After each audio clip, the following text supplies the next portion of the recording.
Sehanine Moonbow is the Elven goddess of dreams, death, and illusions. Sehanine and her clergy shepherd and guide Elven people both in their mortal lives and into their next, while hiding Elven settlements and enclaves with powerful illusions.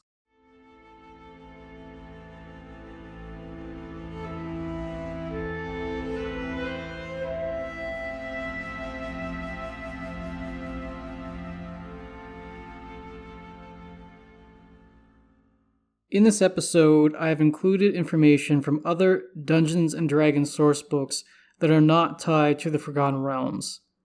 I do this more for inspiration rather than confusion. The focus here is how Sehanine is presented in the Forgotten Realms, so realm sources are front and center, but sometimes I feel it is worth mentioning other information from other books to hopefully enrich your games with more flavor. The information also might provide greater context on Sehanine's position in the multiverse given her status. This is not an episode on all of Sehanine Moonbow's lore. With Sehanine, we get to discuss her classification as an interloper deity. Much of the Elven Pantheon, also known as the Seldarine, along with other demi-human pantheons, are known as interlopers. The demi-human pantheons in particular have a large presence on several different worlds or crystal spheres in the D&D multiverse. I have covered a few gods in the Faerunian pantheon who are interlopers themselves. Native deities of the Forgotten Realms are those that were around during the creation of Toril, like Shantia or Shar, or arose sometime after during the timeline of Toril, like Torm or Cyric.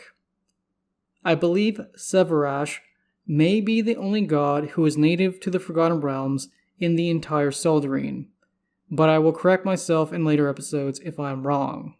An interloper deity is a deity who was worshipped on another plane or material world until their presence and influence was brought through to Toril via their worshippers or other means. To the vast majority of people on Toril, they aren't aware of such things or would even concern themselves with such a categorization. Interloper deities were allowed into the crystal sphere of realm space, presided over by Ao for a long time. That was until Ao put up the formal boundaries around what entity could exist as a deity in realm space. Titles. Sehanine Moonbow goes by the following titles: Daughter of the Night Skies, Goddess of Moonlight, the Lunar Lady, Moonlit Mystery, the Mystic Seer, the Luminous Cloud, and Lady of Dreams. Sehanine may be referred to as Angaroth. It isn't as simple as saying Angaroth is just another name for her, but we will explain that soon enough. Portfolios and domains. Sehanine holds many portfolios. They include mysticism, dreams, death, journeys, transcendence, the moon, the stars, the heavens, and moon elves. Sehanine's suggested domains for 5th edition are knowledge, grave, and light. Appearance. Sehanine is draped in a light, delicate gown woven from moonbeams. She favors silver jewelry that resembles a full moon. While Sehanine looks young, she has an ageless and timeless aura that is immediately apparent. Her hair is white and her eyes are blue. Like all members of the Seldarine, she freely moves between genders. Though not attributed to Sehanine in the realms, she sometimes is depicted as a very thin male with bright eyes. In this aspect, Sehanine's expression invokes a somber but caring disposition.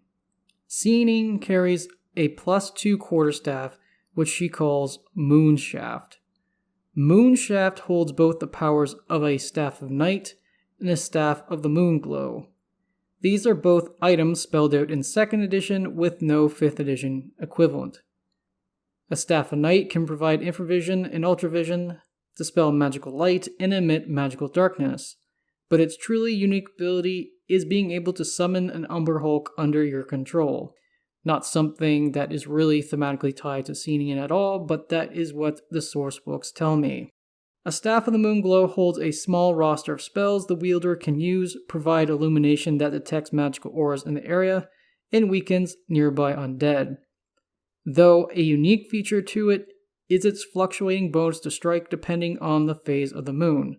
The fuller the moon, the better, though it is weakened as well if you take this staff below ground. Sehanine's strength, however, lies in her spellcasting abilities. Her gown of moonlight holds the properties of a cloak of displacement. She carries both a wand of polymorph and a wand of paralyzation.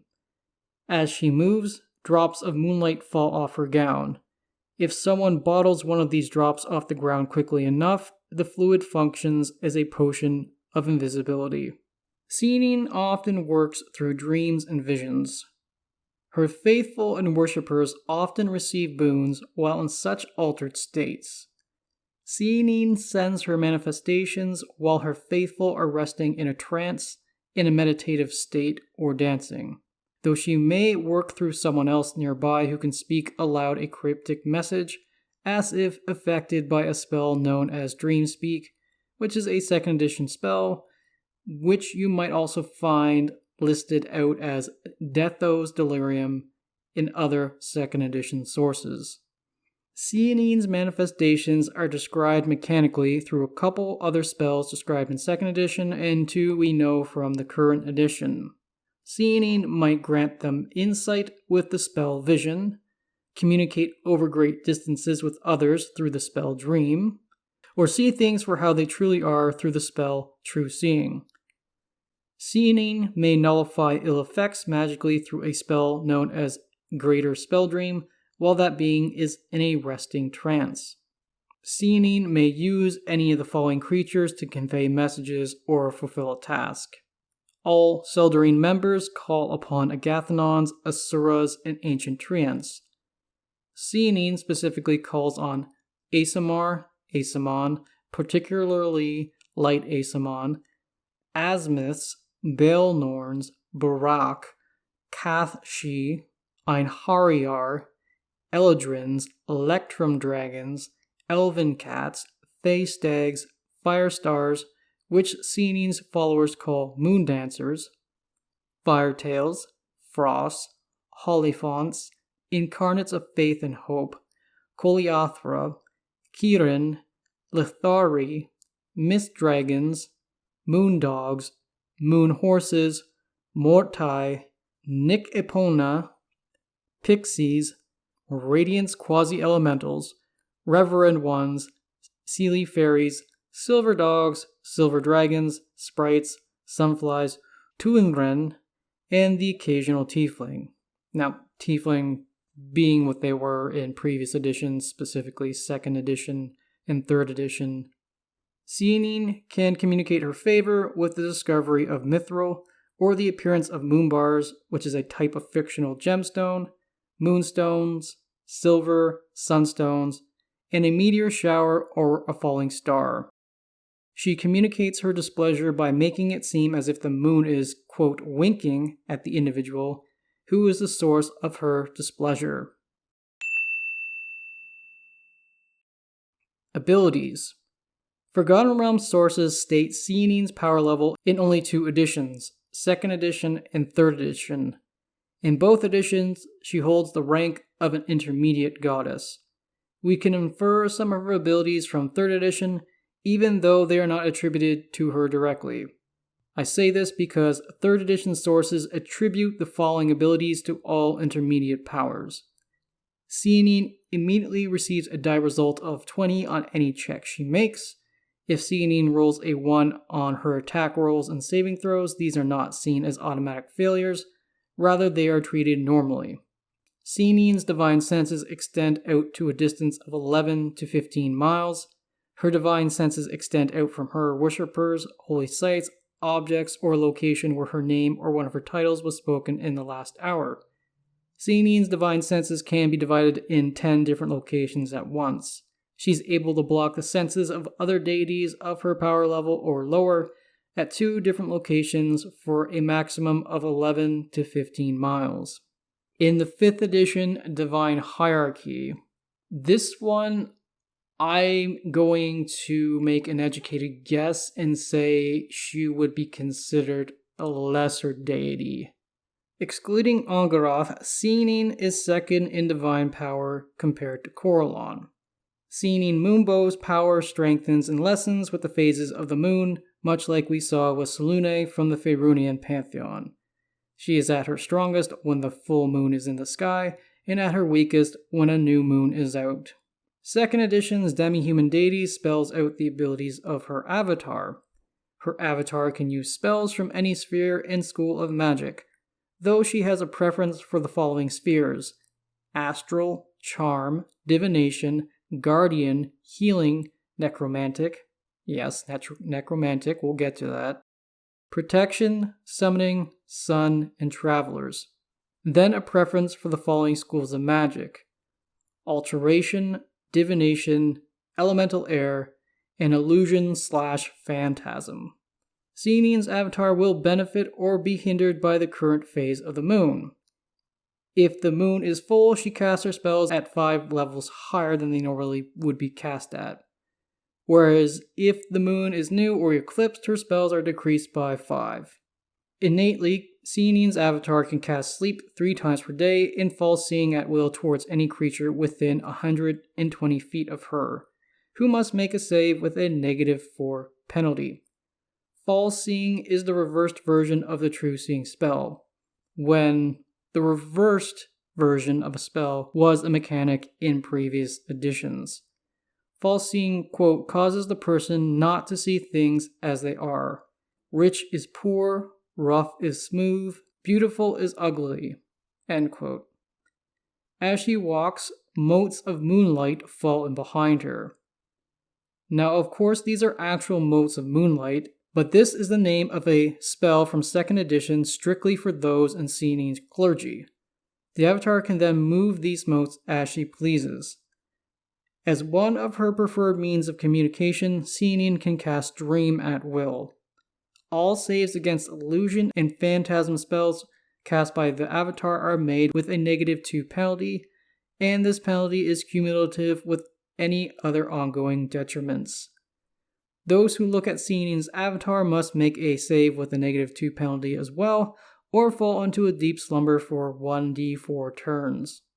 The avatar is immune to illusion/phantasm spells, mind-affecting and mind-altering effects, and spells that cause blindness.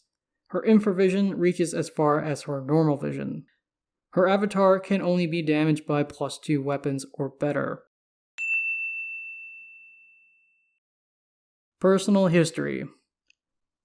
Rather than retread the same ground covered in Corellon's episode, I am going to touch on the highlights of the various myths and origins ascribed to Sehanine Moonbow. If you wish to hear me cover these myths in greater detail, refer back to the personal history section in Corellon's episode. It may be that Sehanine and the Sildarine were created by Corellon alone, or she helped to create the Pantheon with Corellon in tandem.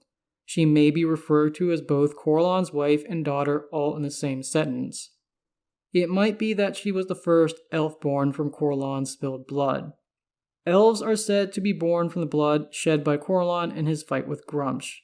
Some accounts say that it was when Sehanine's tears mixed with Corellon's blood the first elves were born. As told in the Forgotten Realms novel Evermeet, Island of Elves, in the mythic past, Corellon fled back towards Arvindor with Grumsh giving chase. Sehanine appeared in the area. Corellon's sword, Sehandrian, was shattered earlier when the two went to parley, though Corellon did not know Grumsh had other intentions. A curse was laid upon the sword's sheath by Corellon's then consort Oroshni. In battle, Grumsh easily shattered the blade. Giving no attention to the orc god nearby, Sehanine reformed and presented Corellon with Sehandrian. Grumsh hurled insults in Sehanine's direction, and she returned his barbs with a spell that muddled his mind. With Sehandrian in hand, Corlon won the day against Grumsh as he cut out the orc god's eye. Not too long after, Sehanine would confront Aroshni. Aroshni ensnared Sehanine in a magical web-like trap. Then her son Veyron stole off with Sehanine out among the plains to hide her until Aroshni succeeded in her devious plans. In the interim, Corlon would run Malar off from Arvindor, and Aroshni formed the anti-Seldarine coalition to attack Arvindor. Corlon would be laid low by an arrow from his daughter Illustrate's bow due to the machinations of Aroshni once more. Unconscious but not dead, Corlon was surrounded by all the Seldarine. Aroshni feigned deep concern as she attempted to pour a potion that would leave Corlon in a sleep that would last an eternity. At that moment, Sehanine broke whatever bonds were placed upon her. She returned just in time before Aroshni could pour this poison into Corlon's mouth. Sehanine blasted the vial right out of Aroshni's hands with a ray of moonlight. Aroshni would be turned into Lolth and banished. Then together the goddesses Sehanine, Hanali, Selanel, and Airdrie Fienna formed Angaroth, the triune goddess. Angaroth brought Corlon back to full health as she took the throne beside him as his new consort. Going forward, and depending on your perspective as an elf or a religious scholar, it's either Angaroth or Sehanine who took the throne next to Corlon as his consort. Some elves are very concerned with that, and other elves aren't, but we'll get to that. Now, after that, except for one blurb, there's no specific mention of Sehanine in the rest of the Forgotten Realms history. In 627 DR, a wizard by the name of Ecumane Truesilver, in tandem with his apprentices, came to Silvery Moon. There they built a school of magic. They claimed they were acting under the direction of 5 goddesses: Eldath, Myliki, Larue, Mistra, and Sehanine. Personality. Sehanine is a chaotic good goddess. She is a kind and peaceful entity, though she is ephemeral, enigmatic, and mysterious. It is a rare thing to hear Sehanine speak. Should she do so, she never speaks plainly. Her preferred means of communication are dreams, visions, and omens. I do believe it is a recent portrayal to describe Corlon as far more emotional and mercurial in disposition, as shown in Mordenkainen's Tome of Foes. Sehanine is a grounding force to temper his swings and emotion, to pause and reflect rather than rashly react. Seahanine's mind is intertwined with the unknown and unseen. This is why she and her clerics guide the elven people with dreams, omens, and divinations, while warding against dangerous things from beyond that threaten the mind through illness or nightmares. Sehanine also guides elves on their journeys. This holds true in the physical and spiritual sense. Sehanine often guides elves to secret elven retreats under her protection through one or more of her manifestations. She is the guide for those on their passage into the afterlife as well. The protection of the dead is yet another responsibility Sehanine has in elven culture. She is intolerant towards the practice of almost all forms of necromancy, save those who practice white necromancy. Very quickly, white necromancy is that specific branch of necromancy that uses necromantic spells that might be benign or beneficial. Often, white necromancy will sacrifice something of the caster to benefit or heal another. Sehanine ensures every Baal Norn who comes into being does so without treading into darker elements of magic. Towards the end of the episode, we'll touch on Baal Norns. Divine Realms. If you have listened to the Corlon episode, I will be repeating almost entirely all the same information in this section. This is because Sehanine and Corlon always share the same divine realm together, regardless of the cosmological model. Stick around for a refresher if you wish, or feel free to skip ahead. In the Great Wheel cosmological model used in 1st edition, 2nd edition, and is the assumed model for 5th edition Forgotten Realms, Sehanine Moonbow resides on the outer plane of Arborea. From there, Sehanine's personal realm is on the first layer called Arvindor. This is also the name for a large divine realm on this layer. To add some confusion to the mix, the first layer of Arborea is called Olympus in 2nd edition and 1st edition, before it was changed to Arvindor in 3rd edition going forward. Arborea fosters and enhances emotion. As such, a creature needs to watch their emotions, as this creature can have their emotions become uncontrollable. Nature here is just as wild and grand. The mountains are the tallest mountains. The forests are the largest, lushest, and most dense. Simple breezes can spool up into a major gale quite quickly. A simple sprinkling of rain can build up into a torrential downpour. Most natural spaces are watched over by good-natured spirits, but do not take kindly to trespassers. The spirits, though localized to their respective areas, have deep control over the land they protect and inhabit. They can reverse the flow of rivers or shift landmarks around in their forest. Though the vast majority of the plain is covered in untamed wilderness, there are small regions where you can find farmland, orchards, and small settlements. Arborea is bountiful in the crops it can yield and the animals that can be used for sustenance as well. It is hard to go hungry on this plain. There are two major pantheons who inhabit Arborea. First is the Seldarine, the Elven pantheon. Second is the Greek or Olympian pantheon. Back in the mythic past, it is said that the Seldarine fought and pushed out the giant gods onto Ysgard. Later, the Olympians would do the same to their forefathers, the Titans, as the Titans were pushed down to the prison plane of Carceri. Here, almost all of the Seldarine live and have their own respective divine spaces and realms. Finmarl Mestarine is the lone exception, but this will be discussed in his respective episode. Arvindor is an Elven word which translates to high forest. The first layer of Arborea, be it called Olympus or Arvindor, is the resident home of the above-mentioned pantheons. Arvindor and Olympus are separated by wide swaths of untamed wild wilderness of varying biomes. The first layer has a slight convex shape. Arvindor and Olympus then occupy the two tallest ends of the layer. Now to move on to the specific divine realm of Arvindor. A wall or curtain of forest surrounds all of Arvindor. These dense woods are meant to confuse and trick wanderers into not accidentally crossing over the boundary into the Elven realm. The forests have a will of their own. The trees shift and move on their own. Paths might appear only to lead to a place of no consequence, along with a handful of other magically enhanced protections that use the natural elements of these woods. No doubt, Sehanine also uses some illusion magic to help guard Arvindor. The trees are tall, ancient, and wild.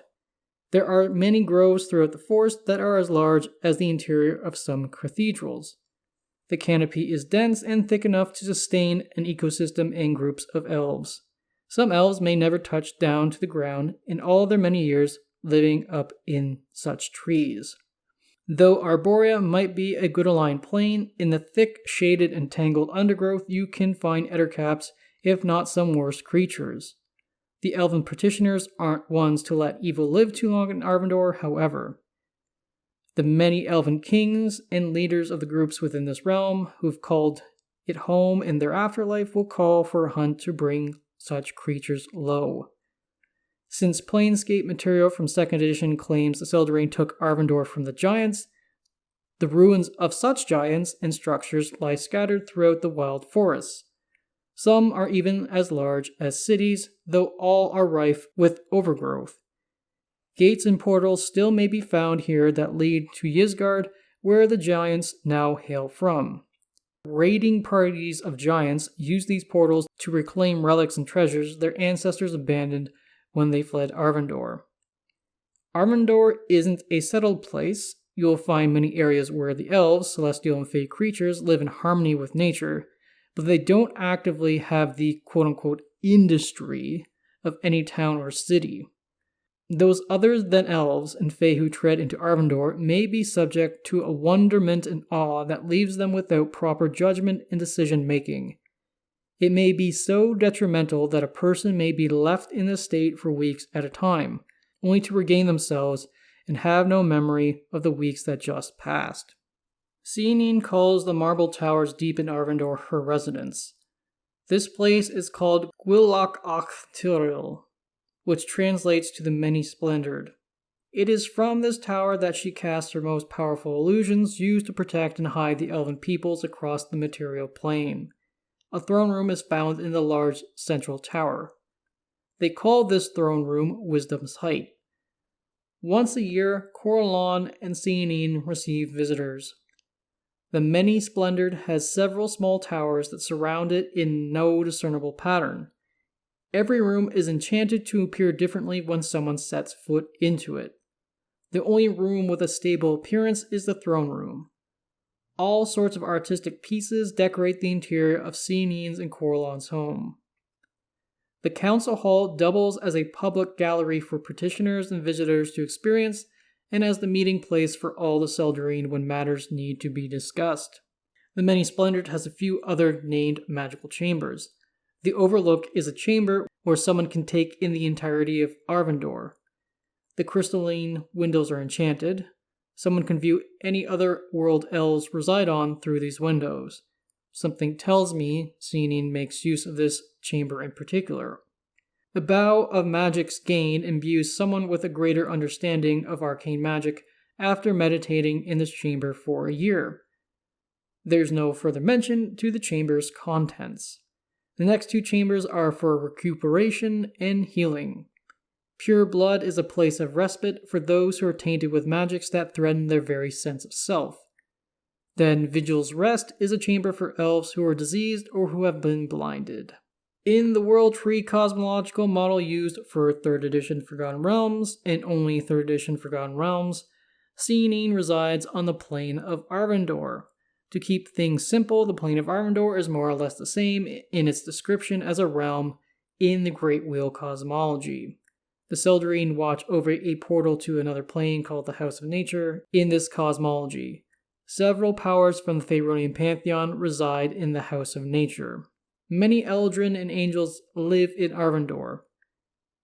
Eldrin in this context refer to the outer planar celestials who are elf-like in appearance. The angels are the divine servitors of the Seldarine. Eldrin live on Arvindor and often cooperate and assist the gods of the Seldarine, though they are not their divine agents. Those souls or petitioners who come to Arvindor in the afterlife all have the appearance of an elf, even those who weren't elves in their mortal lives. The magic of the plane causes these beings to take on exaggerated fey characteristics and personalities. The souls feast regularly and enjoy the majestic nature all around them. Corellon's and Sehanine's place of residence is called the Crescent Grove. It is a little different compared to the last description in the Great Wheel. Central to the grove is the tall tower called the Overlook. You can see the entire plane from atop the tower. Around the Overlook are several marble pillars, walkways, and tall trees with white bark. Petitioners and native creatures alike come to the Crescent Grove to meditate and reflect on their own. They are given free access to the grounds and can ascend to the top of the Overlook to take in the view. Within the 4th edition cosmological model, within the world axis cosmological model used for 4th edition, Sehanine resides on the dominion known as Arvindor. Arvindor is a floating, verdant archipelago surrounded by dark waters.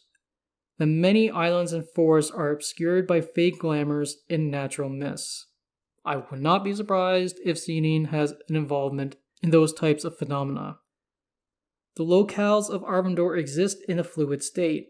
Some slip into and out of the Feywild. Arvindor is separated from the astral sea/plane by a surrounding cloud of green mist. This dominion cycles through a day and night cycle. The night sky is especially beautiful with a multitude of stars that are easily observed. The plain is abundant with natural beauty, with green glades and musical waterfalls. Still, you can find a few constructed sites. Sehanine's and Corellon's palace is called Nath Seldari, which translates to the Crescent Grove. You can see the reoccurring names over the additions. The crescent stands on the tallest hill on the largest island. Its walkways are open to take in the nature all around them. The palace is the prime meeting site for the Seldarine. Menhirs, or standing stones of great power and fey influence, stand within the palace grounds. The Seldarine convene here for feasts, revelry, and council. Should their meeting demand privacy, walls of mist protect the palace from the outside. Like most iterations of Arvindor, most members of the Seldarine call this place home. Corlon is frequently absent, traveling off to the Feywild for one reason or another. Many Fey creatures and Fey-adjacent creatures, such as treants or centaurs, call Arvindor home. So while Arvindor is home to many good powers, there is still danger that may be encountered should you come across the mercurial, tricksy, and enchanting Fey. The souls of Eldrin and elves who come to Arvindor in their afterlife are known as Ruesti.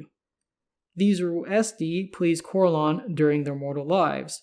Like other iterations of Arvindor, the petitioners will engage in hunting down evil creatures who manage to cross into Arvindor, though 4th edition lore calls this out as a responsibility and duty known as the Glorious Hunt. Corlon and or Sehanine Moonbow call on their petitioners to fulfill this responsibility. Symbols. Sehanine's holy symbol is a full moon with a moonbow beneath it or above it, depending on which source book you're referencing. The moonbow is a gray, cloudy arch. A moonbow is an optical phenomenon that holds similar properties to a rainbow, though it forms at night when the full moon is bright and low in the sky. Often it is hard to discern the colors in a moonbow, so the colors blend to form a milky gray arch. I only describe what a moonbow is since I wasn't aware until I started doing my research on Sehanine. Sehanine's symbol is often seen on elven tombs and graves to ward the dead. Allies and allegiances. Sehanine Moonbow is part of the elven pantheon known as the Seldarine. Seldarine is an elven word that loosely translates to Fellowship of Brothers and Sisters of the Wood. Corlon Lorethian is the head of the elven pantheon, and Sehanine Moonbow is his consort, or Ongaroth. The elven powers act independent of one another, but Corlon and Sehanine, more than any others in this pantheon, work together. Still, if something concerns or threatens the Seldarine, they all will quickly join together to face it. Finmarl Mestarine is hard to bring back into the fold of the elven gods, but Sehanine is the one who manages to convince him to return to Arvindor. We will talk about Finmarl's concerns when his episode comes up. Shevarash burns with a vengeful fury against the drow, but Sehanine is the one who soothes his anger. Since Sehanine watches over the passing of elven souls, she works in tandem with Libellus Enareth. Libellus was the one to grant elvenkind long lifespans, and he presides over that aspect. Though mentioned sparingly, I will give a nod towards an elven god who is lesser known called Naurus Analor, described in a couple Dragon magazine articles, Dragon 155 and 236. The articles this god is mentioned in are written from a setting agnostic perspective. Sehanine is called out to be the superior of Naurus. Naurus shepherds the souls of the dead to the afterlife and presides over the treatment of sick and injured elves. Outside of the Seldarine, Sehanine is allied with human and demi-human powers who preside over the portfolio of death. These include Dumathoin for the dwarves, Kelemvor for the vast majority of humans, Sigojin Earthcaller for the gnomes, and Arogolin for the halflings. She's then allied with human and demi-human powers who preside over illusions. This includes Baravar Cloakshadow for the gnomes, and Leara for the humans. Sehanine has strong ties to Selûne, given both are moon goddesses. and the drow goddess Illustrae, whom she sees as an adopted daughter who also has strong ties to the moon. Given her ties with divination and mysticism, she is on good terms with Mystra and Savras, the god of divination in the Faerunian Pantheon. Just as with Corellon, she has a good relationship with the heads of the Seelie court of the Feywild, Queen Titania and Prince Oberon. Her other allies include Soroli, halfling goddess of hospitality and friendship, then Larue, Shondakul, and Malil from the Faerunian Pantheon. Enemies. Seanine's oldest foe is Grumsh, given the mythic history often shared between these two. Some of her other ancient enemies include Malar and the rest of the evil members of the Drow Pantheon, especially Lolth. As she protects and guides the souls of the dead, she abhors gods who value necromancy, including Merkel and Vel Sharoon. From there, her other chief foes are Cyric, the Queen of Air and Darkness from the Unseelie Court of the Fae, Shar, Talos, Alril, and Umberlee. Far too often these gods, tied to humanity and destruction, have threatened or damaged elven homes and refuges Sehanine protects. Central Dogma. From 3rd edition's Faiths and Pantheons. Quote, "Life is a series of mysteries whose secrets are veiled by the luminous cloud. As the spirit transcends its mortal bounds and new mysteries are uncovered, a higher form is achieved and the cycle of life continues.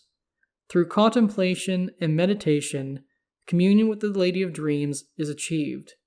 Through dreams, visions, and omens revealed in sleep or the reverie, the daughter of the night skies unveils the next step along the path and the next destination on the endless journey of mystic wonder that is life and death." End quote. Presence of the Faith. Sehanine Moonbow is primarily worshipped by mystics, seers, diviners, illusionists, and those who fight the undead. Her clerics are either chaotic good, chaotic neutral, or neutral good in alignment. The worship of Sehanine is practiced differently in one particular subgroup of elves. The Moon Elves venerate Angaroth in all 3 aspects of her, rather than independently worship Sehanine, Airdrie Fianna, and Hanali Selanil. Outside of the Moon Elves, they are regarded as 3 separate goddesses. Sun Elves are perplexed by this unique belief held by the Moon Elves, but if you know anything about these 2 types of High Elves, Sun Elves seem unsure, if not derisive, of Moon Elves on most days. Sun Elves hold that this is simply a case of mistaken identity, mistaking Sehanine Moonbow for Angaroth. That Angaroth is nothing more but a minor elven power given far greater credence by the Moon Elves. Most Gold Elves tolerate this practice, but some see it as heretical. You will find that other elven subgroups are indifferent about the matter.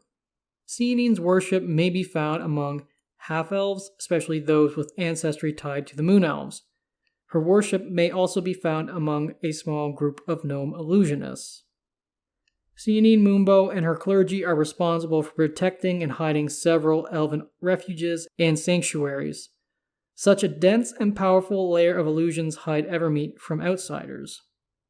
Other protected elven enclaves include Cynoria out on the Moonshays, Rusian Zan in the Shondawood, and Myth Dralis in the Forest of Mir. To touch on Evermeet specifically, her first major illusion around Evermeet makes the vast stretch where Evermeet is look like nothing more than expansive sea waters in every direction. This is enough to not call the area to the attention of any curious captains. If someone manages to breach the first major illusion, Sehanine has laid more illusions down. Islands, shoals, and reefs. All of these illusions have been created to such a perfection that it would take quite the discerning eye, in other words, a very high roll, to even question what your eyes are seeing. But those who remain unconvinced are likely to question your sanity and sight when you just point out that something to them is an illusion when it clearly isn't so to them. and that type of descent may be what is needed to turn a ship around. Outsiders to Elven culture do not have insight into Seanine's faith. Much of this has to do with her faith's lack of involvement in the obvious daily affairs of Elven communities, though elves purposely are not open about Seanine's faith either. Sehanine Moonbow alongside Mystra and Dogma are three powers who have given their blessing to the formation of a group known as the Tel Tukira, or translated into common as the Moonstars. The Moonstars were formed by Kelvin Blackstaff Aronson in the year 1370 DR. Kelvin formed this splinter group from the Harpers after becoming discontented and frustrated with the Harper leadership. The Tel Tukira operate in a similar fashion to the Harpers, spying on people and points of interest and researching and finding various magical items. One of the chief tenets of this organization is bringing all humanoids together to work in harmony, though the group is made up mostly of humans, half-elves, and elves. Hierarchy and structure of the clergy. Seanine's clergy are called the Heavenly. Acolytes in Seanine's faith are known as the Moon-called.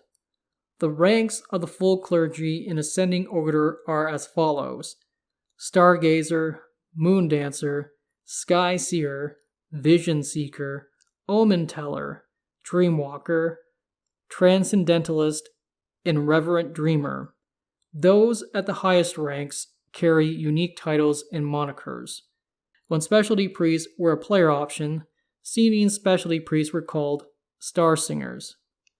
According to 2nd edition's Demi-Human Deities, the demographics for Seanine's faith are as follows: 54% Moon Elves, 34% Gold Elves, 5% Wild Elves, 6% Half Elves, then a smattering of Dark Elves, yes, Dark Elves, Sea Elves, and Avarials/Winged Elves.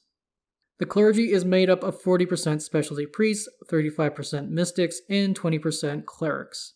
Then the clergy is almost evenly split, with a minor majority of women at 52% over men at 48%.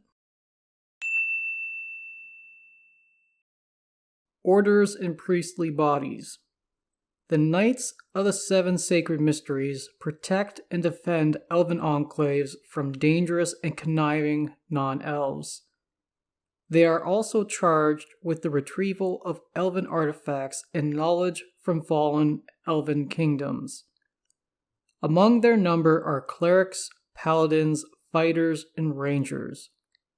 How members join and are sworn in by this order is kept secret, keeping in line with the mysterious nature of their faith.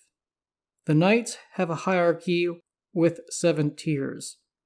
As each member ascends in this hierarchy, a new mystery is revealed to them, though the time frame from promotion to promotion is usually a century. Not surprising, given the length of an elf's life.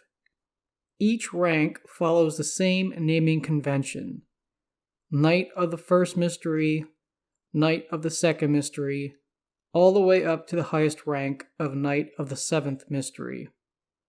Those of the Seventh Mystery are some of Seanine's strongest servitors on the Prime material.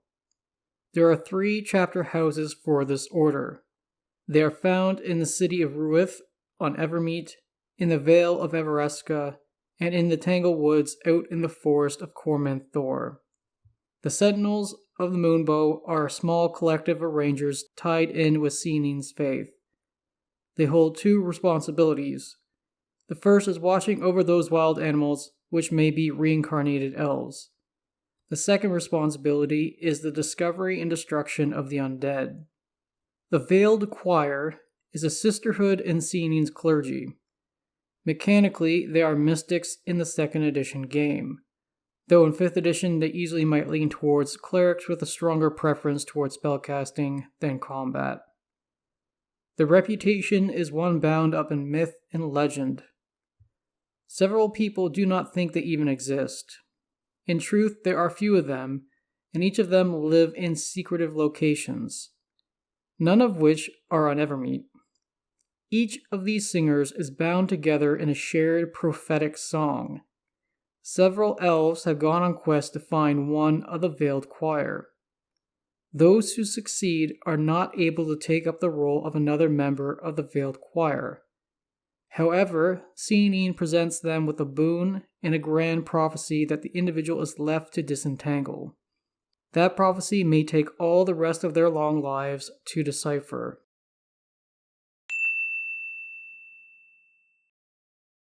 Roles and responsibilities. One of the chief responsibilities of Sehanine's clergy is counseling in several aspects of elven life: meditation, transcendence, and death. They are seen as spiritual guides. As the elven deity with a portfolio over the dead, Sehanine's faith conduct funerary rites and rituals, while protecting the remains of the dead. They abhor the undead, with a few exceptions, and will destroy any instance of such necromancy that they are made aware of. Her clergy weave and maintain the illusions that hide elven enclaves and secrets. They are the chief diviners in elven society, attempting to determine what threats lie on the horizon. Those in Sehanine's faith who go adventuring are tasked with recovering forgotten elven magics and knowledge, doubly so if it pertains to illusion or divination magic. They also report to elven enclaves with accounts from the outside world. The following information comes from the 3rd edition setting agnostic book, Races of the Wild, though I think it is valuable inspiration. Acolytes and lesser clergy start out tending to tombs and graves, while also counseling their communities on the contents of their dreams. As they progress in rank, they serve more as spiritual counselors, conduct funerary rites, go on missions to combat the undead, and delve into divination magics to advise local leaders. The typical missions undertaken by Sehanine's faith is the aforementioned fight against the undead, retrieval of a dead elf so they can receive their proper death rites, or uncovering lost knowledge about illusion and/or divination magic. Rituals. Sehanine's clergy meditate and pray for their spells whenever the moon is at its fullest in the night sky. Holy days in Sehanine's faith revolve around the movements and phases of celestial bodies, particularly the moons. Many of these holy days happen once a decade, once a century, or even once in a millennium, though none are mentioned by name. A lunar hallowing is a set day for Sehanine's faithful to gather and enter into a meditative trance communally each month. Sometimes Sehanine will make herself known through this connection between all those gathered. A lunar hallowing ends with a collective dance beneath the moon until the sun begins to show on the horizon. The mystic rites of the luminous cloud is held annually on the feast of the moon between the months of Uktar and Nightal. This holy day is similar to the lunar hallowing in that all gathered meditate to then connect in a shared trance. The difference is that Sehanine will grace each of her faithful with a mantle of silvery light. That light later rises up and flies across the night sky.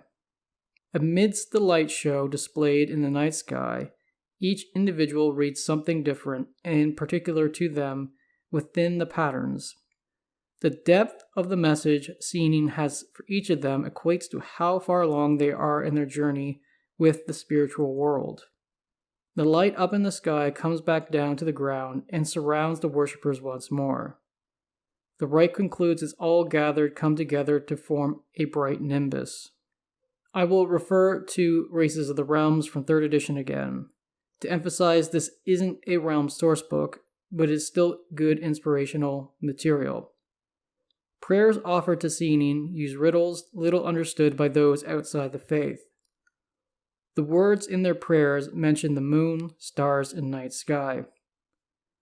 A frequent affirmation given before undertaking a task is, quote, "May your holy moonbeams guide me to a deeper understanding, and your starlight reveal the unknown," end quote.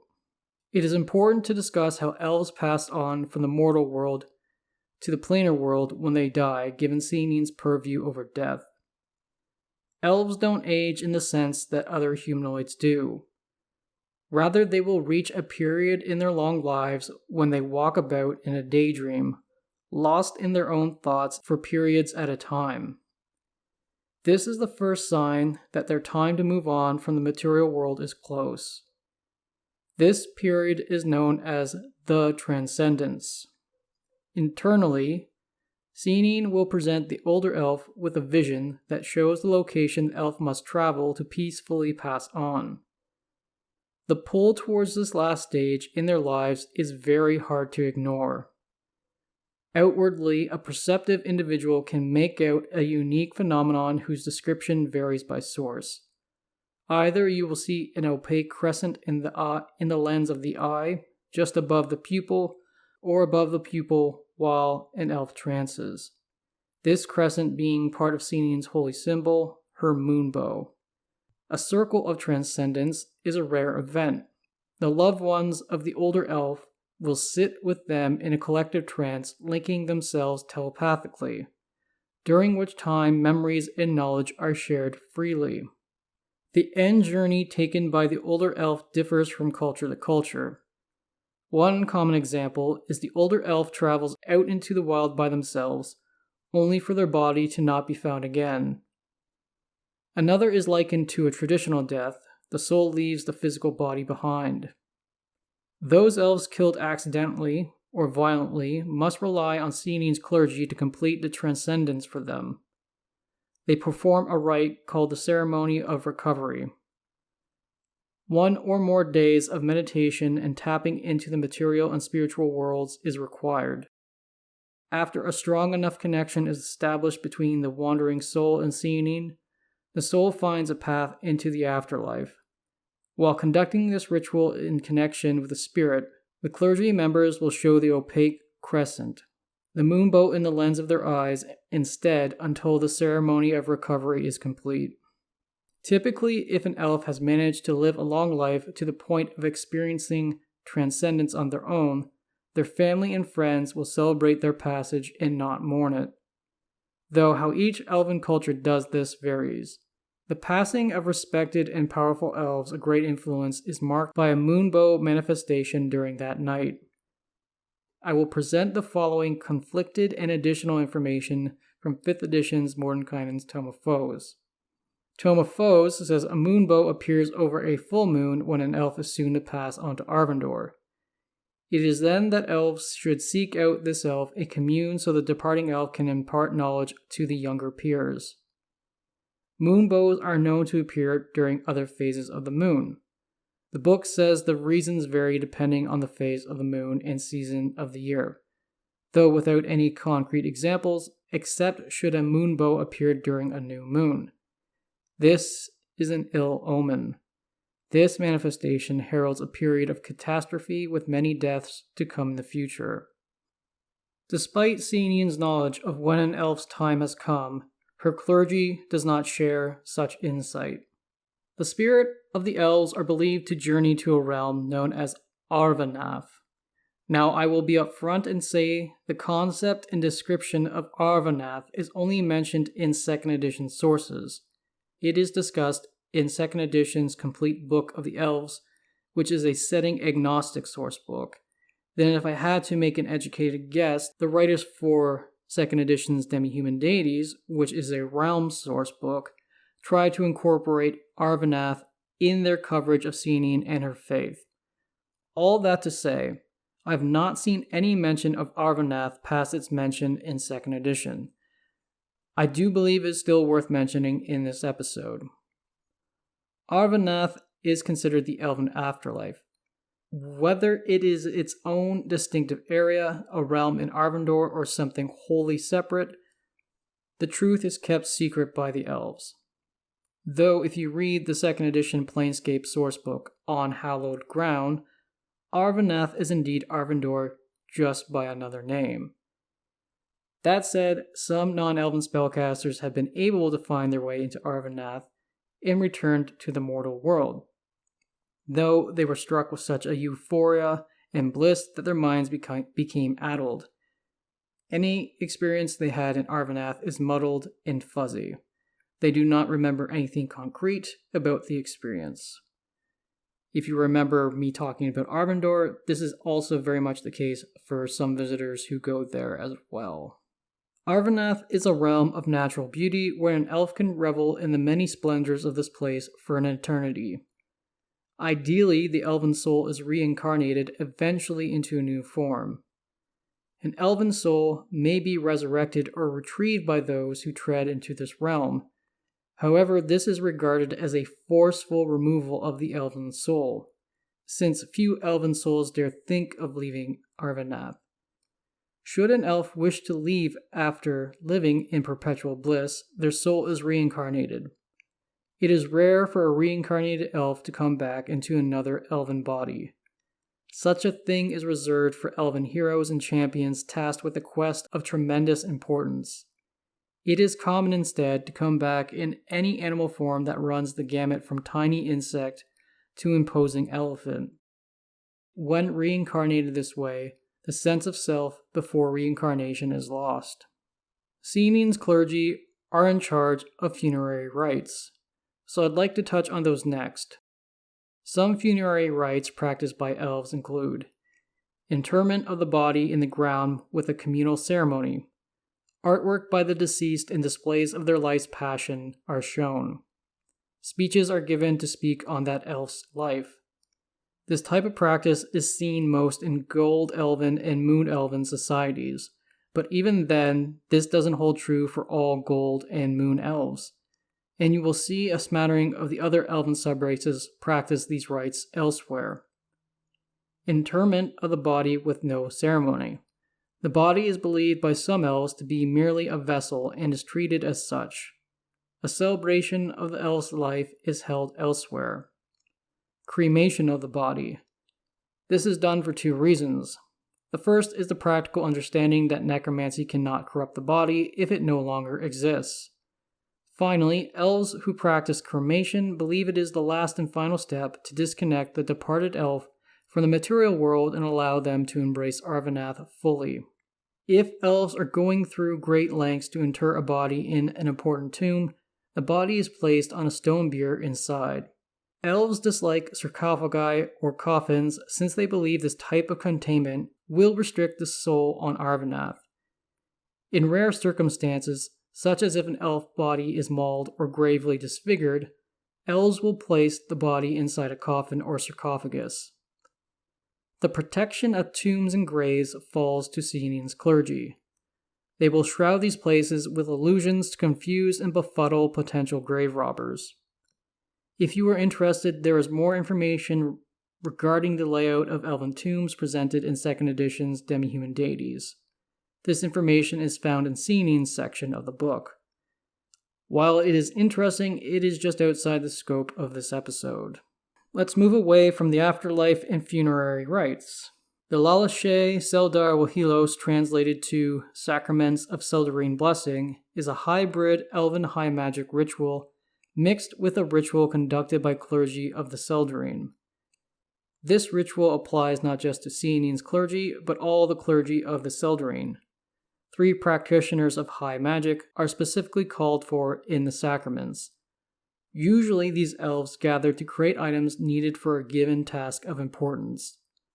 This ritual is spelled out in 2nd edition's Cormanthier, Empire of the Elves, if you wish to see all the particulars.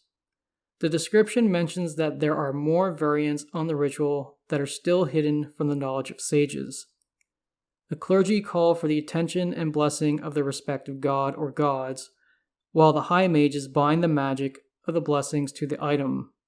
A god may wish to place their own powers into the items separate from the clergy and mages involved. Often such items go on to be relics for the respective faiths in the future. Some of the examples listed for items created with Sehanine's clergy are the Kira lore stones and various magical swords. 5th edition's Setting Agnostic Tome of Foes says that silver is a common offering at Sehanine's places of worship, especially silver shaped to appear like a full moon. Commonly, you will see offerings of several silver cups, bowls, pins, and plates, given their round shape. Though it is not spelled out in any great detail, it is possible to strengthen a person's magic when casting out in the moonlight. This practice is referred to as Cormantherian moon magic. This technique comes from ancient Cormanthir, where those elves in the distant past learned to tie the light of the moon, the light of Sehanine Moonbow, into their castings to enhance their spells. I wish there was more information given about this practice, but I only found this brief mention. Appearance and dress. The raiments of Sehanine's clergy are a silver and white light gown for women and a toga for men. They place a silver diadem on the head. Some of these diadems have a moonstone that dangles down on top of the brow. They wear sandals and a silver sash around their waist. The clergy's holy symbols are made from moonbar gemstone formed into a flat disc that is 3 inches in diameter.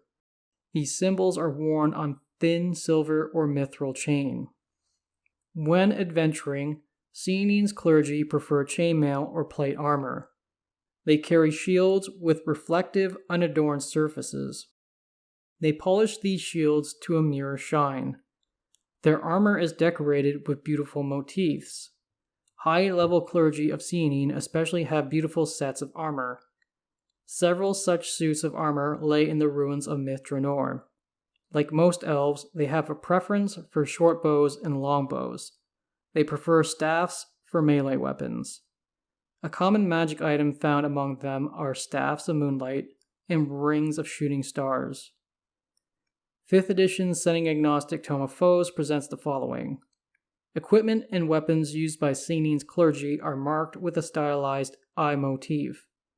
Rays stream out from this eye to warn that Sehanine's gaze has found her enemy. Characteristics of places of worship. Sehanine's temples are made of white stone with a preference for marble. They are towering structures made to artistically represent beings or creatures about to take to the air. Her places of worship incorporate many depictions of circles and favor a symmetrical design and layout. The central religious chamber of these temples is shaped like a circle. The ceiling of this room may be retractable, made of glass, or be completely open to the sky to better view the night sky. Topiaries, gardens, and hedgerows are planted on temple grounds to resemble the paths of celestial bodies. Just outside these temples are large standing stones or megaliths erected in a circular pattern. The standing stones assist the resident clergy in tracking the moon and stars in the night sky. Sehanine's temples only admit elves and devoted half-elves through their doors. Here is some additional information from 5th edition's Tome of Foes. Sehanine's temples are lined with celestial bodies of the night sky. This is done to easily track their movement over the year. Rooms and sleeping cells are built such that the silver moonlight can cast itself upon sleeping and trancing members of the clergy. This moonlight is a conduit by which messages and specific dreams come to them. Specific places of worship. The pinnacle of Sehanine Moonbow's power on Faerun is felt at the Tears of Elven, in the heart of the Ardite Forest. Elven was an elf who was both a chosen of Sehanine Moonbow and Mystra, goddess of magic in the Faerunian Pantheon. She was given her chosen powers in 292 Dale Reckoning. Elven was queen of her people.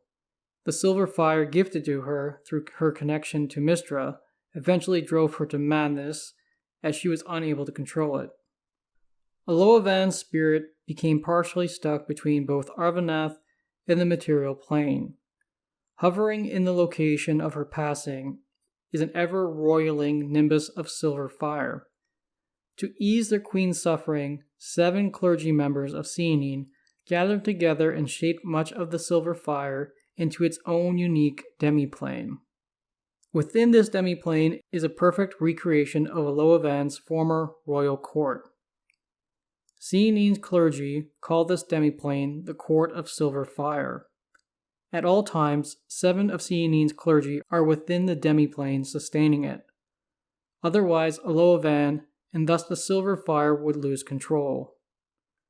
Elven's soul can take form at times into that of a spectral harpist. Briefly, a spectral harpist are intelligent and corporeal undead. They typically guard harper strongholds or become attached to a given harper. You can find a longer description of them in the 2nd edition book, The Code of the Harpers. The 7 clergy members sustaining the demiplane are kept there until their time to pass onto Arvanath arrives. At that time, a new clergy member will enter and take over this important task. Passage into the Court of Silver Fire can only occur during a solar eclipse. Several have been directed to and passed into the Court of Silver Fire aside from those clergy who have permanently taken up residence in the demiplane. No elf is aware of any who have come back out once they go in. It is unknown whether these non-clergy passing through ever succeeded in reaching the Court of Silver Fire at all. A named Sehanine temple built in the temple ward of Myth Draenor was the Crescent Court. It was established in negative 1293 Dale Reckoning. The Crescent Court was a tower with 8 levels to it, the main floor, 6 stories above it, and 1 level below. The construction of this temple was requested by Cornel Mirfus Irithil, the first and only Moon Elf King of Cormanthir. Mirfus himself was a powerful priest of Sehanine Moonbow. He is said to still guard the ruins of this temple, though as what type of creature is unsaid. It might be that he is a reverend one, a Baal Norn, or a ghost. In other words, a blank space for a dungeon master to make that choice. In Shamath, the Drow city beneath the far hills, there are small portions of the population that devote themselves to the Seldarine gods, but they are obscured under the guise of created Drow demigods. In the city of Luthilspar on Evermeet is the Fountain of Stars. It is more a site than a place of worship. This fountain is said to have been bequeathed to a former king of Evermeet by Sehanine herself. It is made from shiny white stone. Carved along its surface are images of birds, flowers, and trees. Occasionally, someone peers into the fountain's waters only to be gifted with a vision of the future. The dancing place is a place of pilgrimage not just for Sehanine's faithful, but for a host of deities who appeared when the harpers were found for a second time in this glade, out in the High Dale. Several of the powers of the Faeronian Pantheon and Elven Pantheon appeared here. Wooded encampments border the trail leading up to the dancing place. They provide a place for the pilgrims, or gentle ones as they've been come to known, to stay during their visit. The major temple to Sehanine in Everesca is called the Tower of Moon's Magic. Feral Hawksong is a senior priestess of Sehanine at this temple. She is also a member of the Moonstars. She is the half-sister of Kelbin Blackstaff Aronson. Corlan's Grove stands in the center of the northern half of Evermeet. The trees here entwine their branches, barring entry into the shrine. A treant occasionally will also stand guard over the area as well. A wrought iron gate allows entry only to those elves who have come here to worship the Seldarine. Within the grove are several marble walkways held up by tall columns. The different walkways lead to the different shrines in the grove. Ivy and roses wrap all around the columns, never dying away. Several fountains are in Corlan's Grove. Each is enchanted to provide one of several different effects, akin to many healing and enhancing potions. Originally, the Gold Elves built Corlan's Grove. Those powers of the Seldarine not venerated by them were not provided shrines. Still, all elves came to the grove to pray and venerate the other elven powers and their associated aspects. Evermeet was attacked by Ithak or Thiel, also known as the Elf Eater, in 1371 Dale Reckoning. The grove was unfortunately destroyed, but has since been rebuilt and reconsecrated. During its reconstruction, all powers and their associated aspects in the Seldrine were given shrines. A further point was made to include designs and elements important to all the Elven sub-races. There are also 2 shrines to Archfey beings in the Seelie Court, Oberon and Queen Titania. Each shrine has a marble statue of its associated power. Those elves praying here are occasionally granted blessings or boons. Sehanine's shrine in the grove holds a statue carved in her likeness. There is a chance that those who pray before Sehanine's shrine fall into a slumber. Sehanine then communicates with them through a dream. In that dream, Sehanine can answer one question for the dreamer. Milamnir was once the great temple city of the Erlani elves of the High Forest. The largest building was the temple devoted to Corlon. Now no elf dares tread into the ruined elven city. During the 3rd edition era, it was the known lair of a green dragon called Clora Credara and her brood of green wormlings. A temple to Sehanine Moonbow remains untouched and obscured by a powerful illusion in the ruins of Myth Draenor. When the city first came to ruin, the resident clerics hid the temple with illusions. If someone is able to pierce through the illusions, they see an open-air temple. Silk curtains once kept the rain away, but those curtains have not withstood the test of time. An altar can be found towards its back, and there is a side chamber where the presiding cleric used to rest. The temple remains consecrated and warded with a hallow spell and an antipathy spell. The Pantheon Temple of the Seldrine, aka Temple of the Seldrine, is just what it sounds like. It is found in the castle ward of Waterdeep. Crypts beneath this temple contain the remains of elves. These elves lived when the elven city-state of Illitharn existed. Their capital city, Eillintheldar, stood where Waterdeep exists today. Other temples to Sehanine can be found in Semberholm, in the Cormanthor Forest, and the city of Teltempa on Evermeet. Character options. For 2nd edition, the Star Singer specialty priest can be found in demi-human deities. For 3rd edition, Cormantherian moon magic, an ancient feat, is found in Lost Empires of Faerun.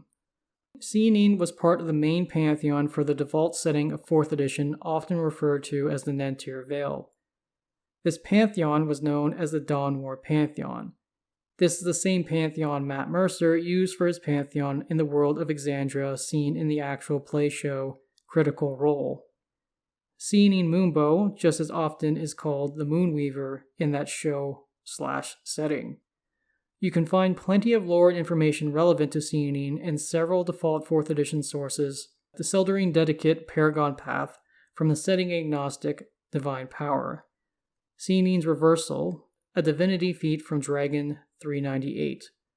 Godsworn Mystic ability in Sehanine's Misdirection utility power for Avengers in Dragon 384.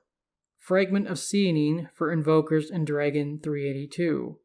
Then Arrow of the Moonbow Paragon Path, several Sehanine-related feats, and different prayer powers for the various divine classes in Dragon 386. This is the breakdown for a custom background if you're running 2014 D&D and you're an acolyte of Sehanine Moonbow. For your 2 skills, Arcana and Insight. For languages or tool proficiencies, any 2 languages of your choice, though I would recommend Sylvan and Celestial, or Elven if your character themselves is not an elf or half-elf. For your equipment and ribbon feature, I recommend taking what the Acolyte provides in the Player's Handbook. Next, I'd like to recommend some subclasses from 2014 D&D that seem suitable for Sehanine worshippers. For Cleric, the Knowledge, Light, or Grave domain. For the Druid, Circle of Stars. I'm not so certain if Circle of Dreams could work given its heavy Fey leanings rather than focusing on actual dreams, but again, this was a cursory overview, so don't take that with any level of authority. Paladin, the Oath of Devotion or Oath of the Watchers. For the Ranger, the Horizon Walker. For the Rogue, Arcane Trickster. For the Sorcerer, Divine Soul Sorcerer, then the Lunar Sorcerer. though I feel as if you should just be bound to the full moon aspect presented in that subclass. I think with some tweaking it can work well for a devotee of Sehanine. For the warlock, the celestial patron, and then for the wizard, a school of illusion or school of divination. Dungeon Master Options. First subsection I'd like to touch on are two monsters that are from previous editions that are important to Sehanine's faith that have not been brought forward into 5th edition. Koliathra are creatures directly in service to Sehanine. These creatures are barely ever seen, even by elves. They do much to maintain the peace and seclusion of elven refuges such as Evermeet. Some believe that Koliathra are souls in the afterlife transformed to then come protect elven settlements. They appear to be flying, wispy, humanoid figures with the barest trace of an outline to their form. They turn invisible at will. Their main ability is to confer either good luck or bad luck to those who are close to them. They are not inclined to fight and will flee if threatened. If need be, they can unleash gusts of force at their foes. Stat blocks for Koliathra can be found in 2nd edition's Elves of Evermeet in Monstrous Compendium Annual Volume 2. Bale Norns are mortal elves who commit themselves to undeath to protect or serve a community or achieve something of great importance past their normal mortal lifespan. They look like shriveled elves with white eyes. Bale Norns stay secluded in their respective crypt or mage tower to never venture back out into the open. They possess the life-damaging touch of all other liches, but often employ weapons that would do greater damage. Unique to the Bale Norn is the ability to cast Project Image out from their refuge. This image resembles them, but appears wraith-like. They may speak, hear, and see with this projected image. Much like other rites and rituals to achieve lichdom, the methods to become a Bale Norn are known by a rare handful of creatures.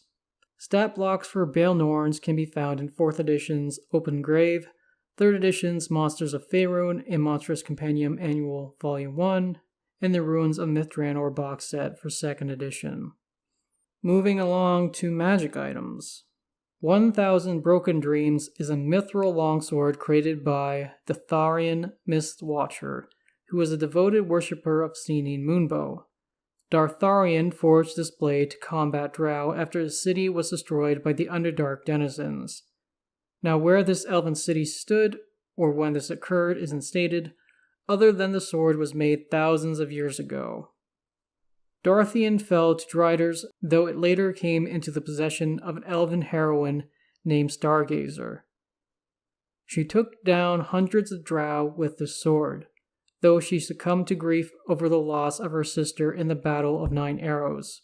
From time to time, the blade reappears in another elven champion's hands, only to go missing once more. A legend says that if a good aligned Drow draws 1000 broken dreams, the blade will shatter into 1000 small pieces of moonstone. Each of those moonstones can then be used as a spell component in the Atonement spell. The Atonement spell is used to magically repent and seek penance, among other things.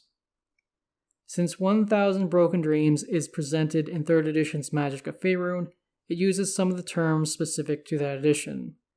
It is a +3 mithril longsword with the holy and Drowbane properties. In the setting agnostic Adventurer's Vault for 4th edition, you can find the moon disk of Sehanine. This holy symbol allows an individual to cover a creature in confusing darkness. The Veil of Night is a magic covering that covers both the head and shoulders. The legend goes that Sehanine took the fabric of the night and weaved it to obscure the romance of 2 elven lovers. This veil boosts the wearer's bonus to stealth.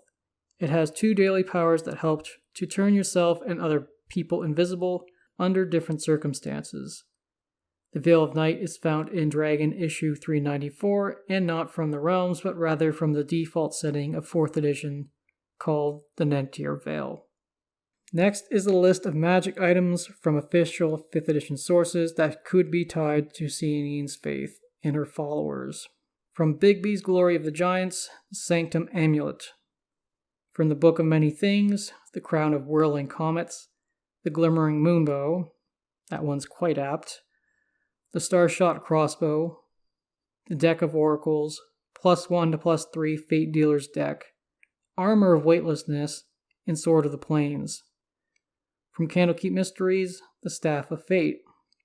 From the Dungeon Master's Guide, the 2014 version specifically, Amulet of the Plains, Boots of Levitation, Cloak of Invisibility, Crystal Ball with all its various variants, Dust of Disappearance, Elven Chain, Gem of Brightness, Gem of Seeing, Glamored Studded Leather, Awareness Ioun Stone, Insight Ioun Stone, Necklace of Prayer Beads, Oil of Etherealness, Periapt of Wound Closure, Potion of Clairvoyance, Potion of Flying, Potion of Invisibility, Ring of Invisibility, Ring of Necrotic Resistance, Robe of Stars, Rod of Resurrection, Scroll of Protection from Undead, Staff of Healing, Talisman of Pure Good, and Tome of Understanding. From Tasha's Cauldron of Everything, +1 to +3 Amulet of the Devout, the Necrotic Absorbing Tattoo, the Guardian Emblem, and the Masquerade Tattoo. Finally, from Xanathar's Guide to Everything, Instrument of Illusions, and Moontouch's Sword. In the next episode, I will be turning back to a Dwarven Legacy episode, this one covering the Dwarven Kingdom of Garagar, and then the present-day city-state of Mirabar, which is situated on old Garagar land. Until next time, may Tymora look kindly upon your dice rolls, Helm protect you, and Lathander light your path.